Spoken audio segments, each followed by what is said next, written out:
special episode today, a three-headed hydra of increasing ferocity. I'm your host, Tom Rehnquist, joined today with co-host Matt Orr. And special guest today, Professor Lorinc Redei. Welcome to the show. Thank you for having me. And so today I'm sure we'll be covering a lot of topics, focusing of course on the European Union at large. As an expert, I was hoping you could talk about sort of what you call yourself in terms of the larger scholarship around the Union, and how did you come to that as a focus? Yeah, so I think the first way I came to this is through sort of my own self-identification as a European. I'm originally from Hungary, that's where I was born, but I moved around a lot when I was a kid. So I lived in Germany, I lived in the Netherlands, I lived for a couple of years in the US.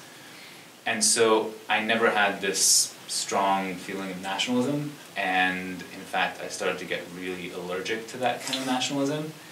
And when I discovered the European Union when I was a sophomore in undergrad, I took a class on it called the European Union, and I hadn't really heard much about it before. And it just struck me as this amazing project where I was like, oh, you can actually do politics without having to, really bandy around this sort of nationalist, patriotic, exclusionary rhetoric. And so I actually, fell in love with the project as a whole, as a political project. So I started studying it, and what I realized relatively early is that what I was really interested in is the European Union's foreign policy. So what I mostly do research on is the European Union's behavior as an actor in international relations rather than its internal politics. And so my field is in international relations, so I kind of come at it from that respect. And then because I worked for the European Parliament for a number of years, it just lent itself very easily to me looking at the role of the European Parliament in the EU's foreign policy. So that's kind of my niche within that. Great. Yeah, I mean, kind of going off of that, there's a lot of people are talking a lot today about is the EU on the rise or is the EU in the decline? And we, one of our colleagues, Lorinc Nyquist, actually interviewed Dr. Masser for our program not long ago, and he said something to the effect of that if you kind of forced him to take the side of a bet, that he thinks that EU competency in most areas has really kind of reached its high water mark, and that he would expect in the coming years for it to kind of to decline a little bit. So I was just curious about where you come down on that, and what do you think is going to happen? Yeah, I mean, I think I kind of half agree with Mike on that. I think it's true that if we think of European integration as this massive project to bring the entire continent together and to put more and more political decisions on the level of the EU rather than on the level of member states, we've probably reached a relative high mark for that. I am not of the opinion that it would be easy to reverse that trend. And what I mean by that is I find it hard to imagine how you would kind of repatriate policies to the national level. And the reason I'm saying that is because the entire way that the EU is set up to function is you have, the EU is based on law. It's all based on legislation. You pass regulations and directives, and those are then binding on the entire continent, or at least on the member states. And the way that works is you have the European Commission propose legislation, and the European Parliament and the Council accept it, right? And I have a hard time imagining the European Commission kind of getting behind this project of undermining its own authority. I just don't see how that would happen. What I can see happening is a stagnation, where you don't have, you basically stall in this process of European integration. Mm-hmm. Meaning you stop putting more and more policy areas on the European level, and it just kind of fizzles. The problem with that, and I think this is what's going to be the real challenge for the European Union in the future, is that one of the standard metaphors for the European Union in the literature is that it's like a bicycle. If you keep going, meaning if you keep integrating, it just holds itself upright. But if you stop on a bike, you just keel over, right? And so the idea of, okay, it's going to stagnate, it can't just stagnate and stay still. Right. Like the entire machinery of the European Union is set up to create more and more legislation. So unlike a national, government, the Commission has very few responsibilities in terms of like enforcement or just maintaining laws. Like a lot of that is actually done by the member states. The European Parliament has no reason to exist if it's not passing more legislation. It would just be sitting on its hands. So I don't think that's sustainable in the long run. You can't have for 10 years an entire machinery of the European Union set up to just sit on its hands. So I think that's tricky. So my bet is not that you're going to have a repatriation of policies to the national governments, nor that you have a complete standstill. I think what's much more likely is that you will have basically this two-speed Europe emerging. Right? And so among some member states, there's going to be a political decision made to go forward with European integration. You're going to have, attempts to make a common Eurozone budget, or at least common Eurozone budget rules, some sort of harmonized unemployment benefit scheme, at least within the Eurozone, some sort of maybe collectivized debt in terms of, at least so building upon what happened after the Greek financial crisis, to have the European Central Bank be a lender of last resort, maybe even something like a common European border guard, like these kinds of things. Right. But I don't think all of the member states are going to be interested in doing that. So you'll probably have more of a patchwork of sort of concentric rings of cooperation. And the middle of this ring is going to be France, Germany, and the Benelux states. And then you'll have different, for different policies, you might have kind of somewhat different, groups of member states participating, so you'll have this incredibly messy Venn diagram, right, of like 17, 18 layers. Like these are the ones that are in the, which already exist, right? So if you look at an EU textbook, it's like, well, these are the states that are in Schengen, and these are the ones that are in the Eurozone, and these are the ones that are in the European economic area, right? So this already exists. That's just going to get worse and more fractal, right? And that's kind of where I see this going. So how do you think that idea plays with the sort of ambition of the EU in its design of putting all the, and this is a very normative idea. I don't think this is, Macron has advocated this. I mean, do you think this idea of a European matryoshka undercuts the actual purpose of what the EU is supposed to be? Do you think this is, it's kind of like granting that this cleavage in its armor is the first cut to dividing the EU, or do you think it's just the most reasonable way to govern? I mean, I don't think it's ideal. I personally would much prefer a strong federal Europe that includes all of these states. I think it's the pragmatic approach. I also think if you look at it in the grand scheme of things, right, like what is the European Union for? I think having that sort of, I don't think they're going to call it the Matryoshka model, right? But they don't love the Russians. Yeah. I don't think that's going to be the catchphrase. But I think it's a good metaphor for it, actually. That still preserves the overall goal of the European Union being the guarantor of peace on the continent, right? Like, even though it's not, one solid entity, you still wouldn't have, major war breakout among European member states. I think it's enough to grant to guarantee that.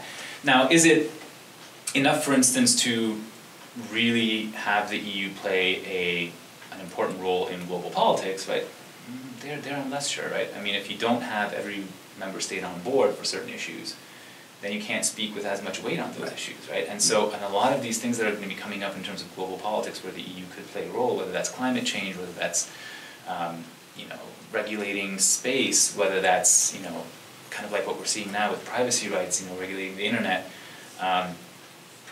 upcoming things like how do you regulate AI, robotics, cybernetics, like all this kind of stuff that we haven't really even thought about. That's where the EU could play a big role in sort of creating this huge zone of common standards. Now, maybe on that front, maybe actually it doesn't matter whether you're a national populist or an anti-European, you might feel the same way about the rights of robots, right? And so you could have like one zone on that, but it's not guaranteed, right? And the more sort of, I think you're right, more chinks in the armor, right? The less likely it is that the EU is going to be united on those fronts. Right. And so of the things you've mentioned, which, if any of them, would require a new EU treaty in order to kind of, for them to deal with these issues? Or is there kind of a perception that the current framework, and correct me if I'm wrong, the Lisbon Treaty is the most, is the active treaty, Is anybody talking about a new EU treaty to kind of help them deal with, confront these issues, or is it kind of? I haven't heard any talk of that, and I think the reason is, any treaty revision needs to be unanimous among the member states. So right now, if you open that Pandora's box, everybody's going to want to put different things in there, right? And these big political questions of how the EU deals with migration, how it deals with government debt, how it deals with democratic credentials and the rule of law, and how you can in some ways enforce these within the EU. These are also controversial right now. I can't see them ever agreeing to some sort of revision of the treaties. What I think is going to be tricky, right, is in order to do this kind of two-speed Europe, or as you said, it might be an eight-speed Europe, right, like different sort of gears all over the place. You either need to make use of and maybe even invent a little bit more flexibility within the EU institutions, right? So for instance, I can imagine the European Parliament sometimes voting in different configurations. Like, hey, if you're part of Schengen, only those countries that are in Schengen, only their members of the European Parliament get to vote on this particular issue, or something like that, right? Like, sort of using the EU institutions, but sort of tweaking them a little bit, right? That I can imagine happening. The other option, and I think this would be more of a danger to the EU, is if Germany, France, and the Benelux countries are like, you know what, let's just set up completely different institutions for instance, our efforts to standardize a minimum wage and unemployment benefits across our countries, right? And they might say, we don't want to put this onto the sort of European Union institutions, because then everybody else is going to want to have their say, and honestly we don't want to deal with those dirty Eastern Europeans who just constantly have their own stupid demands that we don't want to deal with anymore, right? Because I think there is a little bit of that kind of frustration in Western capitals. And so if they do that, which is essentially kind of what happened with after the Greek financial crisis, where there was this idea to set up essentially a bailout fund, and the member states deliberately did not set it up as an EU institution. They set it up as an intergovernmental institution outside of the EU. If you have more and more of that, then the European Union is kind of an institutional system starts to erode, and that I think could be dangerous for the EU in the future. Right. And I think we're the question is basically, should the EU kowtow to make these smaller states happy, or should it focus on actually what it does well and the sort of normative gains it's made? So how do you reckon the fact that the EU is succeeding in its goal, is becoming more powerful economically, well, minus the UK, is the giant it was supposed to be? How do you reckon these successes acting as sort of points of susceptibility? How you have countries like Italy, Poland, Hungary, no offense, taking it out on the EU for the fact they have been so successful in not accounting for these smaller states? Yeah, I think one of the successes of the EU, right, is the sort of invisible one, which is the fact that people aren't killing each other, right, around Strasbourg, right? Like, they have been for hundreds of years, and now they're not. Mm-hmm. That, I think, is becoming just invisible. Like, most people don't remember World War II anymore. Most people have this idea that it was somehow natural that the West won the Cold War. It was natural that somehow after that Europe would be reunited. Like, these things were marvels in their time, and nobody marvels about them anymore, right? So that's kind of that's the political success story, right? The economic success story is that you've actually created a massive internal market that really does function, right? And if you are in Europe and you're sort of traveling around, it's about as integrated as the US is. Like, in most of the things that, if you're in the Eurozone, it's the same currency, the kind of differences that exist in terms of different VAT rates and stuff like that, that exists in the US between states as well. So it really does function like one market, and actually, because it has many more regulations and protections, it actually works, for the consumer, works better than the American market, right? So I think that's kind of another success story. So the question is, what are those arguments that member states can be using, especially those with populist governments, right? To sort of chip away at this, or to critique it, right? And I think the trick is that both of these big advances that the EU has been responsible for in terms of peace and in terms of this internal market were essentially accomplished without very much democratic input, right? I mean, this was, from the very beginning, a kind of elitist project, right?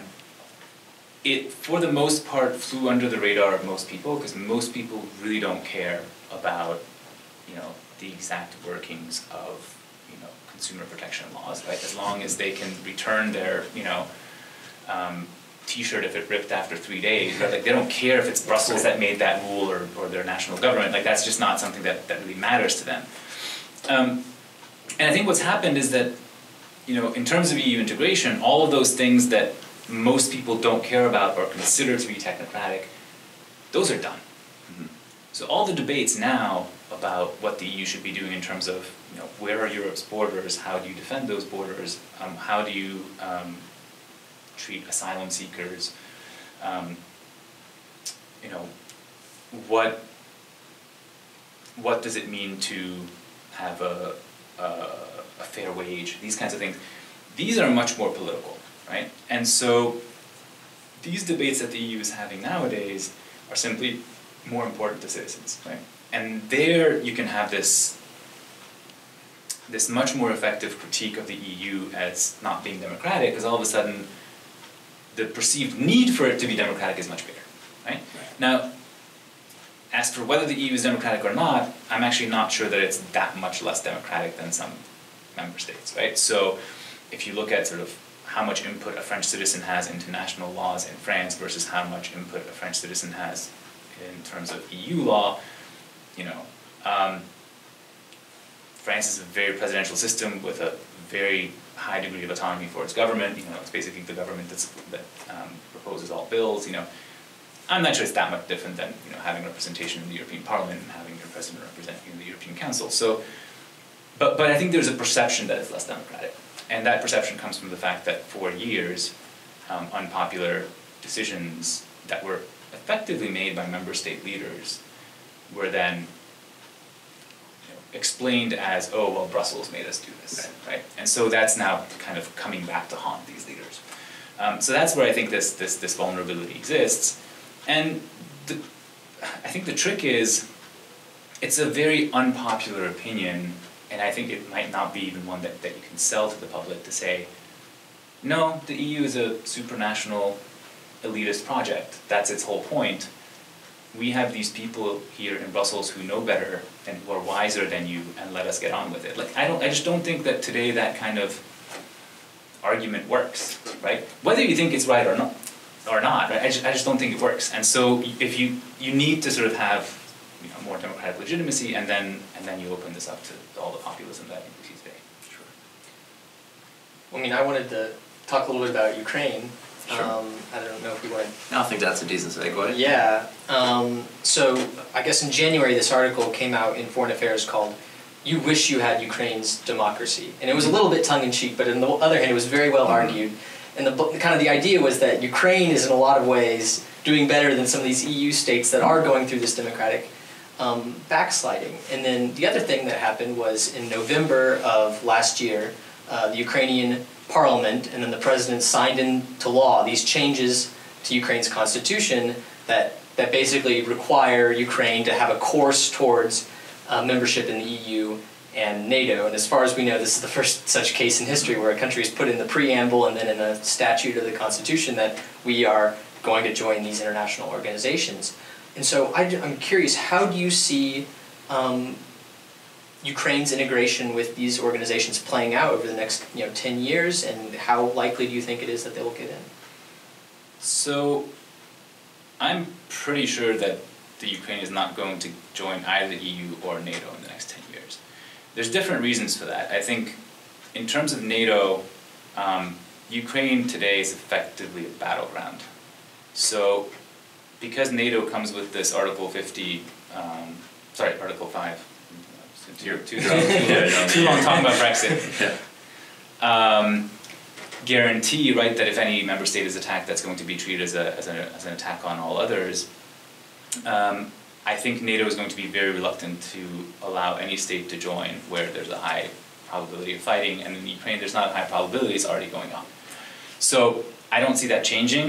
I think that kind of low-level, whether you want to call it a civil war or a ethnic conflict or an incursion by the Russians, you know, that sort of, that's a different debate, right? But but either way, I think it's going to continue. So I don't see Ukraine joining NATO anytime soon. I think in terms of, do they have to join NATO to get in the EU? Because I know that's the historical precedent. Of all the countries that are members of both, they all join NATO first, if I'm not mistaken.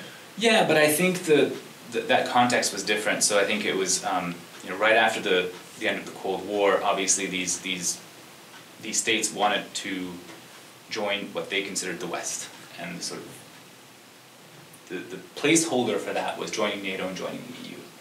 Joining NATO to a certain extent was easier because the criteria for that were mostly military. Right? To join the EU, you had a bunch of different criteria. You had to basically create a free market from scratch, but then also have all these regulations transposed into your national regulations. So that just took longer. So I think that was the reason there for that, you know, for NATO always coming first. I'm not sure that would necessarily be the case today, but in terms of the EU being willing to accept Ukraine as a member, I just, again, because it needs to be unanimous, I can't imagine that there's going to be such a consensus within Europe to get a relatively large country that's quite poor compared to the rest of Europe, that even though is democratic, is certainly not in the vanguard of rule of law and, you know, anti-corruption efforts and all this kind of stuff, right? So, and I think weirdly, it's become less likely because of what you just mentioned, which is that there are certain current member states of the EU that have experienced massive backsliding in terms of democratic principles and rule of law. Because I think the idea behind the EU, and especially behind EU expansion, was always that you have the European Union expanding was considered to be almost like a civilizing process. So once you joined the EU, because you would be sitting around the table with the French and the Germans and the Belgians and all those Western countries, you would sort of, the idea from the EU side was you would slowly start to take on those characteristics of having, you know, parliamentary democracy, rule of law. Granted, obviously there's all sorts of corruption in Belgium and France and Germany too, right? So this is hypocritical to begin with, but at least the idea was, you know, we basically lock in these democratic gains by letting you into the EU, right? That idea, I think, has been smashed. Nobody believes in that anymore.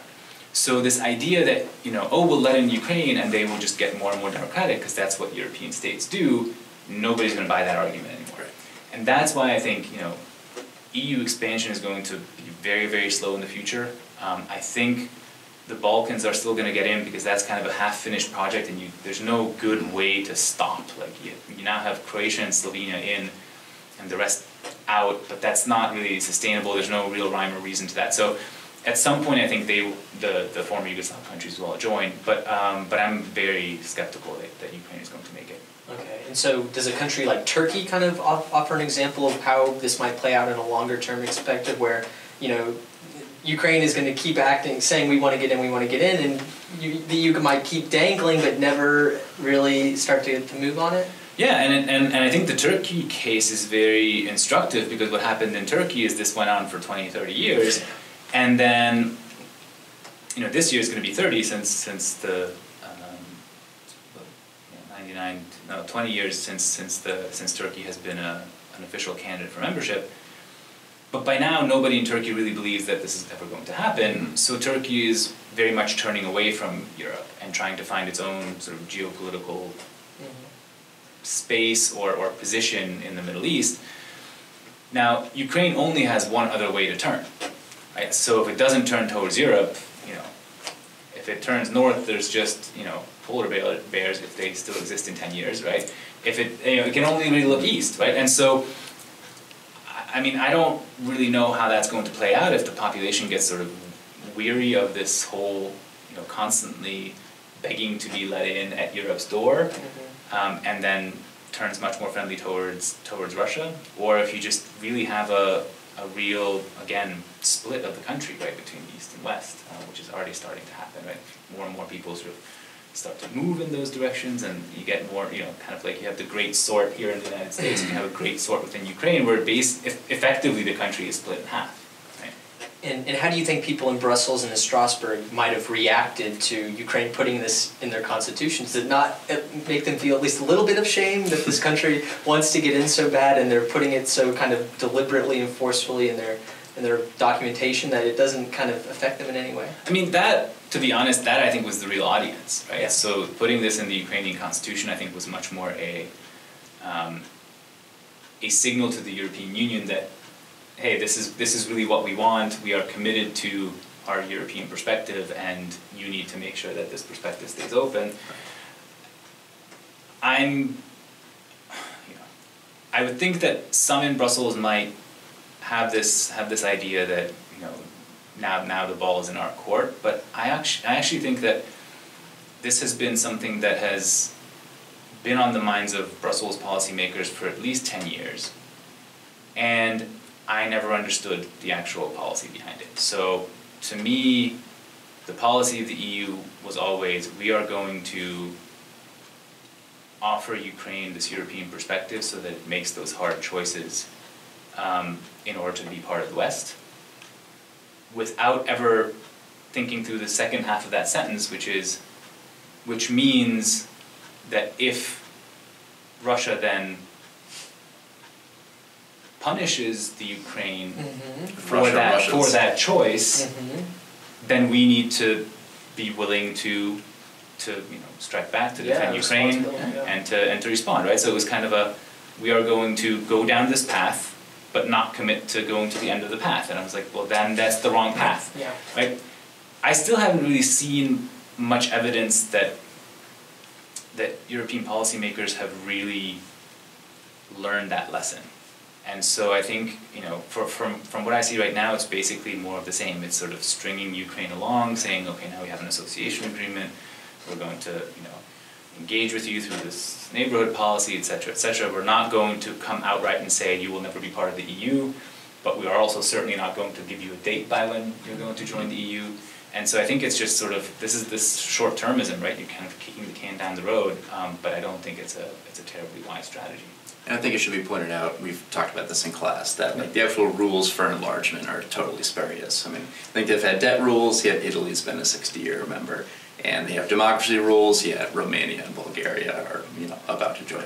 So I guess, but that's my question with Ukraine, is that, so for Turkey, they could kind of be like, well, you guys don't have the best human rights record, and you're not really part of Europe. Like, they can kind of put that sort of footnote on it. Ukraine is part of Europe, and the only reason they don't want to accept them at some point, if Serbia is knocking on the door and Albania is knocking on the door, is that we don't want to piss off Russia.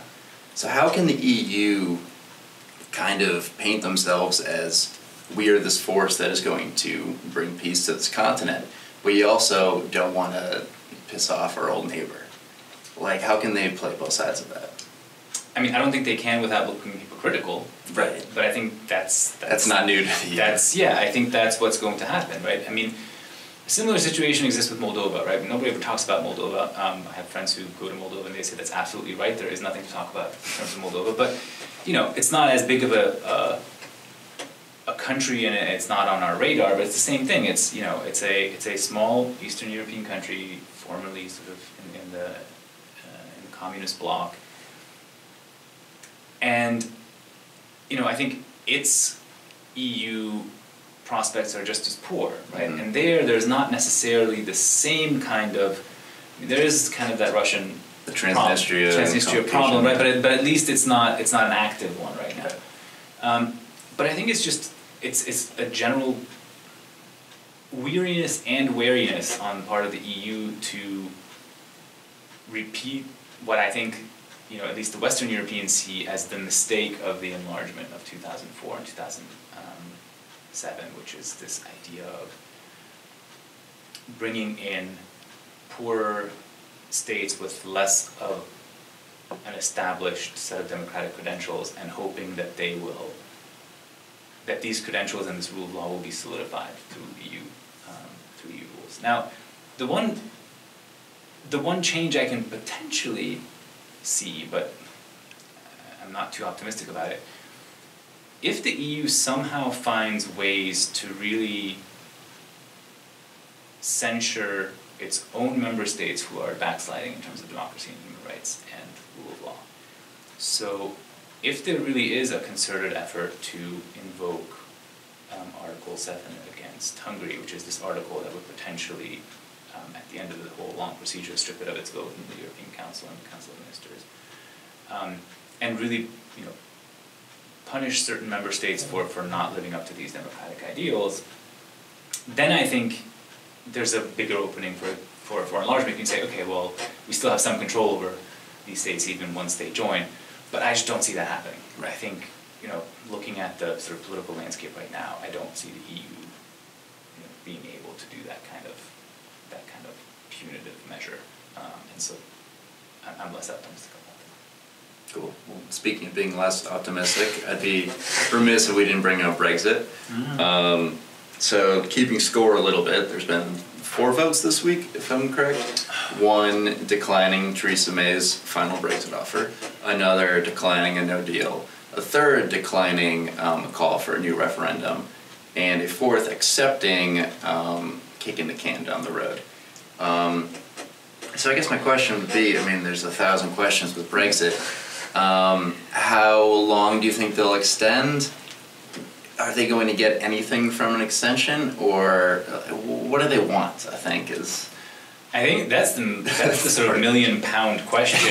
Is literally what the hell the UK wants. I think what was become very clear in this, right, is that the UK wants things that are incompatible, right? So the UK wants to have its cake and eat it too, and then smush that cake in the EU's face. Like, it wants those 3 things, and like those, you can't even have 2 of those things. You can have 1 of those things, right?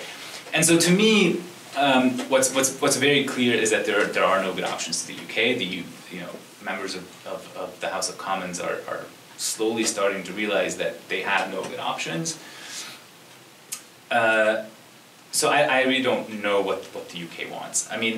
My sense is that, and we have 2 more votes coming up next week, right? One is yet again a vote on the withdrawal agreement, which I think Theresa May is going to come closer to the UK House of Commons accepting it, but I don't think she's going to get there. We're about 130 votes away. I think she was 149 away, something like that. But there's already a trajectory that's building. She's getting more and more votes each time, so she's happy about that. Exactly. So that's going to be 1 vote. I don't think enough is going to change between now and then for her to get it, but who knows.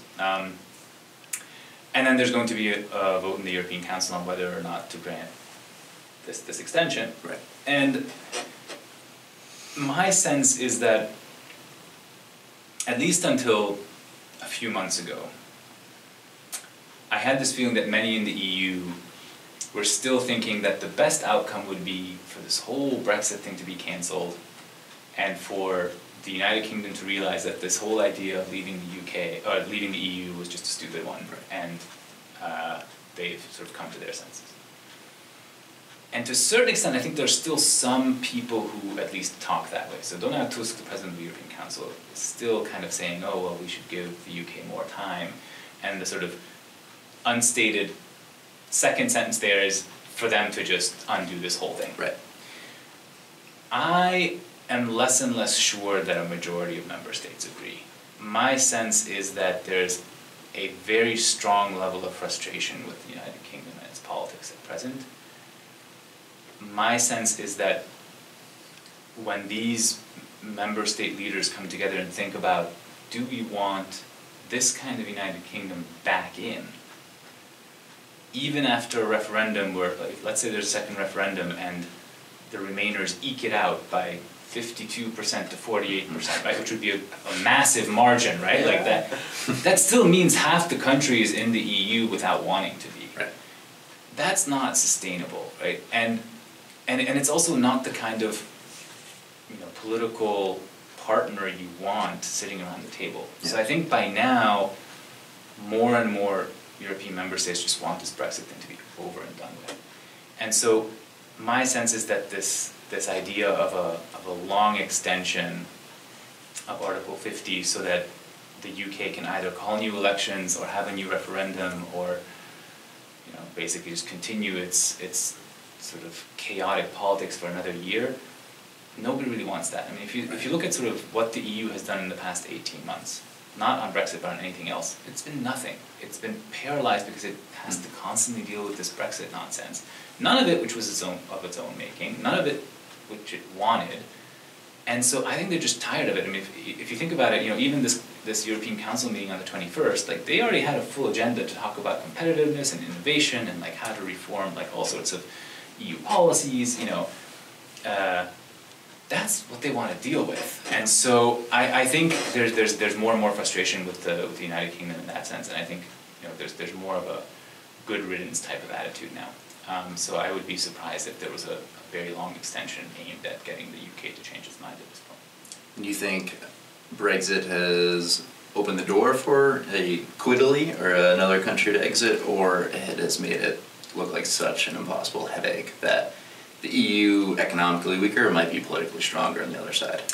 I think in terms of the EU fracturing geographically, this is actually one of the best arguments for the EU in the past couple of years is seeing what the UK is going through right now. It shows that there is a way to be a sovereign nation state in the era of globalization. It's just a shitty way.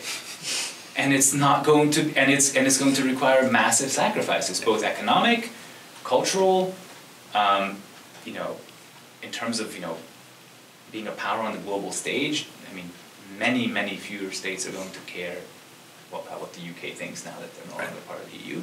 So I think what it'll show is the price of non-Europe, right? And this has always been when I worked in Brussels, there's a lot of sort of hand-wringing about this of, what we need to show is obviously like EU successes, but people think that that's natural, right? People think it's natural that they can travel across borders without showing their passport. And you're like, no, like that's a massively new thing. Since World War I, we haven't really had that, and now we have it again. But it's hard to sort of explain that or campaign on it, right? And so there was always this talk of like, how do we show the costs of non-Europe, right? And usually it was like, well, look how much worse it is for states that are trying to join the EU. Like, would you rather be in Croatia than in Hungary? But then people were like, well, yeah, but they're just less developed, so you're confusing, Right. So now there's an actual chance to show, look, nobody can say that the reason it's bad to be in Britain is because it's an underdeveloped, poor country, right? No, like you can show all the things that are worse now because you're a Brit, they're directly due to the fact that you left the European Union. So you can show the costs of non-Europe very, very clearly. And so I think in that sense, Europe is going to be strengthened by it. And this, I think, also explains why Europe is not willing to bend over backwards for the UK to get some sort of really beneficial deal. It's that if they got some sort of great deal, then everybody would be lining up to get sweetheart deals from the EU, and can't afford to do that. Yeah, totally agree. Kind of a difficult question, and it's a very long-term speculative time frame, but do you think we could see a scenario where the UK does leave the EU, but then 20, 30 years down the line they're knocking at the door and they want to come back in? Well, Article 49, come back. Yeah, how likely do you see a scenario like that the EU kind of survive, and in fact there's Brexit almost kind of tightens the EU back up to the point, continues to be a normative power and all these other things that we've talked about, and then the EU kind of just comes back and knocks on the door to get back in? I mean, I think there's going to be probably some pressure on the UK to do that at some point. First of all, I think it's going to be a smaller UK. I think by the time that the UK comes back to Europe, it will have lost Northern Ireland to Ireland. Scotland's 50-50, which is also quite extraordinary, right? That we're talking about the falling apart of the United Kingdom, but I think it's very much in the cards. I don't think any European leader would consider the UK as a candidate country for at least a generation, because none of these political controversies will have been resolved by then. So maybe like 30, 40 years down the line. But, you know, when I'm thinking about like projecting something 20 or 30 years out, right, like thinking of where we were 30 years ago, right? Yeah. You know, that was glasnost and perestroika, right? Right. So, and all of us thought, oh, the Soviet Union is going to be around, right? So, I wouldn't want to project stuff out that far out, but yeah, I mean, and it also depends at that point, you know, this is, the trick is, right, to a certain extent the UK is going to be left behind, right? It's going to obviously, you know, try to make trade deals with other countries and sort of play some sort of role in the world, but essentially it's going to just, you know, be stuck kind of the same way that like Norway is, or, you know. The EU is going to evolve in the next 30 years, and so the question is, if it becomes a much looser kind of confederation of nation states with a lot less supranational ambition, then it's going to be easier, first of all, to allow the UK to re-enter, but second, it's also going to be more likely that the UK will want to re-enter, right? Mm-hmm. If it, you know, as you potentially suggested, you know, if there's a new energy in the EU because of Brexit, and it goes down this sort of, maybe there's a two-speed Europe, and the core gets really, really integrated, everybody sees, hey, that's actually where it's nice to live, we should join this, you know, there's the two-speed Europe continues, but the fast-speed Europe keeps growing as more and more states are like, actually, we want a part of that.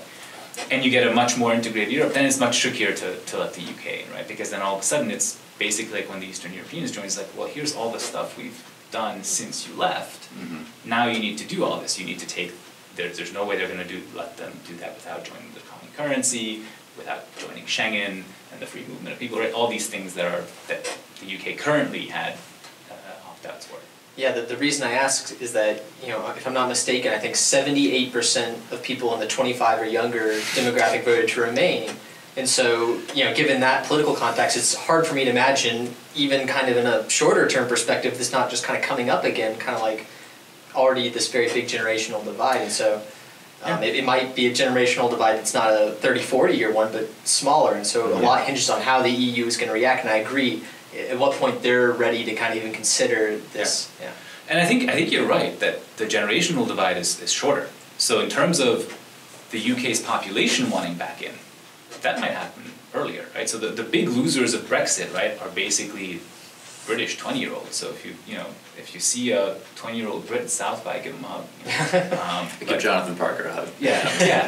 I think that's part of this weird tragedy of this, right? Where really the people who are being most affected by Brexit are essentially the young people who voted against it. And especially those young people who didn't bother to go vote against it. So, but yeah, that's where the real price is going to be paid.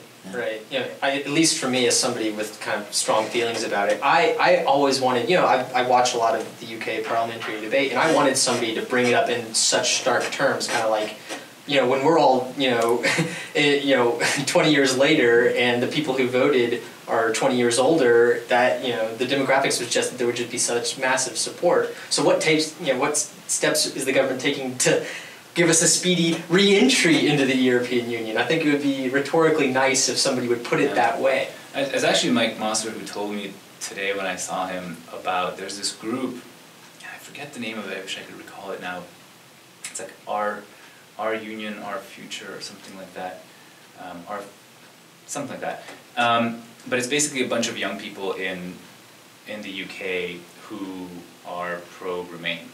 And apparently they have a website running where they're counting down how many old people have died since the referendum, being like, well, you know, in terms of, and how many young people have become of voting age, being like, oh, actually, you know, this is when we're going to, even if the same proportions of people showed up, right? Like, no, I think that's brilliant. Right, I mean, it's morbid, right? And of course, it's, you know, plays into this like war among generations, right? But I think, you know, this I think it's important to remember, right? If you look around the House of Commons, what the average age is. Yeah. I mean, you know, it's certainly not representative of where the United Kingdom is, right? So that's part of it.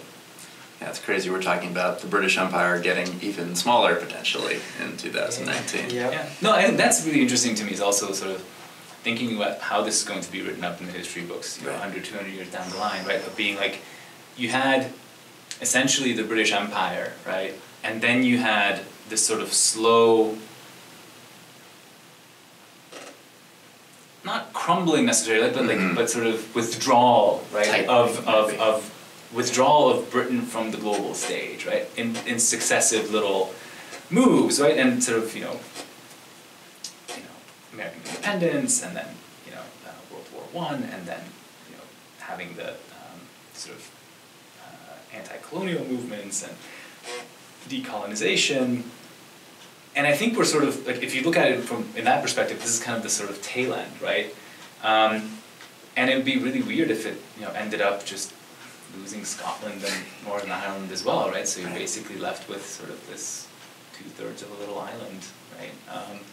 And, you know, I mean, this is the tricky part, right? Is, I think, especially those of us who study Europe, there's this idea that there was kind of a historical Europe, right, where borders changed and wars happened, and then there's like not modern. My wife, who's a historian, would slap me. Contemporary. Contemporary Europe, exactly, which has I don't know, kind of gotten over that kind of history, right? And has broken through that kind of history in this kind of like post-historical thing where borders don't really change, but also even if they did, they don't matter because we have the European Union. And I think this shows that that's not true, right? Like, you can have, just as people thought communism was going to last forever, and now we think, oh, that was sort of this weird blip. Communism was this 50-year blip in European history. Well, maybe the European Union, like this whole idea of reuniting Europe, that was another blip. Right. I doubt that anything that would come after would be as good of a blip. Which, you know, so that's why I'm worried. Yeah, it reminds me of that old joke of Brits think 100 miles is a long distance and Americans think 100 years is a long time. But, I think the last 100 years, the last 100 years have been pretty quick for England, I think. So I think we're kind of reaching the tail end. What we usually like to end with is our guests telling us their last favorite book they've read and last favorite movie they've watched, related to, unrelated to your field of study. I'll give him time to think and say that I have a recommendation of my own, just related to the Brexit topic. There was this HBO Brexit kind of movie with Cumberbatch is the actor. He's kind of a famous actor, and it's all from the point of view of the kind of intellectual architect of the Leave campaign. And I highly recommend it. And what's it called? It's called Brexit. It's called Brexit. Hey, have you seen it? No, it's in my Netflix queue. Okay, or HBO queue. I forget which one. No, I very highly kind of recommend it, and I think it touches on so many of the things we've actually talked about today, including the intergenerational divide over there, and also kind of just, you know, I think one of the arguments of the film is just that really the reason that Leave won is it got into these very psychological kind of complexes that a lot of the British people had, and with empire and kind of decolonialization and the effects of that, and then people feeling economically left behind. Sure. And so that's my little plug. Yeah, I gotta say, mostly what I read is science fiction and fantasy stuff, and so what I just found interesting, I'm read a bunch of different things lately, but what has struck me as really interesting, and this kind of relates to what we're talking about with the EU, is almost all the new books coming out right now are dystopian. Right? It's about different kinds of dystopia, right? And when I was sort of, really starting to get interested in this stuff, basically in the 90s, most of the stuff coming out was like utopia. Right? So I find it really interesting that there was this moment in the 90s, right after the Cold War was over, where the general sense, even just in the zeitgeist, right, was like, oh, we are sort of moving towards this, or past the kind of big ideological tensions, right? We've reached the end of history, according to Fukuyama, right? And now we're going into this future that's kind of post-national, right? And to me, like the perfect kind of example of that was Star Trek: The Next Generation, right? I knew you were gonna say that. Like that to me is like the quintessence, because it's not about the future, it's about the 90s, right? Like there's something incredibly 90s about it, that sort of now it looks almost like naively hopeful, right?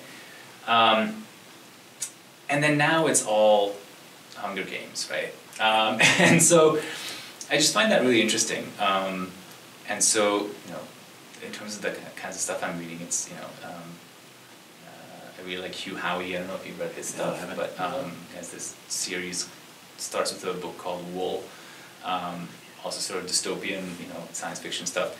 Doesn't really relate to the EU, but the sort of, but I think it's from the early or mid 2000s, something like that. Cool. I've been reading a lot of his other stuff, his short stories and stuff like that too. And that I think is interesting to sort of see that that kind of shift sort of what happens. And I'm, what I'm really interested to see is how far we can go back to nationalism being the supposed solution, right? So what you hear now is sort of, there's basically intellectual arguments and political scientists and everybody and public intellectuals arguing that, basically we need to resurrect nationalism in some form, because that's where we have community, and that's where we can have democracy, and that's where we can have an appeal to some sort of common truth and these kinds of things. When you say intellectuals, do you mean like Steve Bannon or? No, I mean so partially, but there's I'm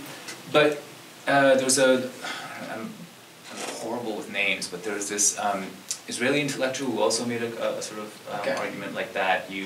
I just read this piece earlier today it's in the Washington Post today, by Robert Kagan, talking basically about the rise of authoritarianism and how the real divide in our current world is between liberal and anti-liberal governments, right? And he cites a lot of these, not necessarily in terms of agreeing with them, but cites a lot of these arguments for how we need to sort of reclaim the nation as something to base our politics around. And just, I think as somebody who's studied a little bit of European history, like, that just gives me the heebie-jeebies. Yeah, I don't know if I want Kagan leading any discourse right now. But anyway, fitting, we started with the EU and ended with dystopia. Yeah. But thank you for coming on the show. This was great. Yeah, absolutely.